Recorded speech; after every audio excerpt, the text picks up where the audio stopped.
Citizen developers built thousands of apps in months. Governance gaps appeared everywhere across the tenant. The CoE Starter Kit was Microsoft's early answer. It became the de facto governance accelerator for low-code at scale.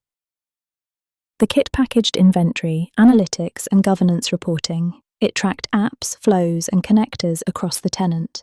It supported maker onboarding and compliance workflows. It surfaced orphaned solutions. It filled the gap before native tooling matured.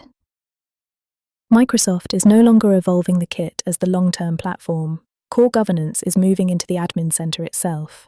Inventory, usage, monitoring, recommendations, and security are becoming native. The platform is absorbing what the kit pioneered.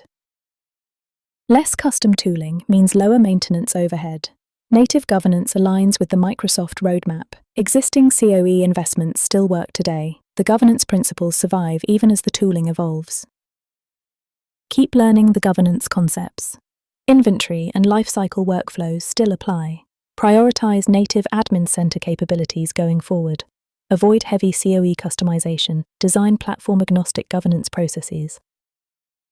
The CoE Starter Kit defined modern Power Platform governance. The platform is now absorbing those capabilities natively.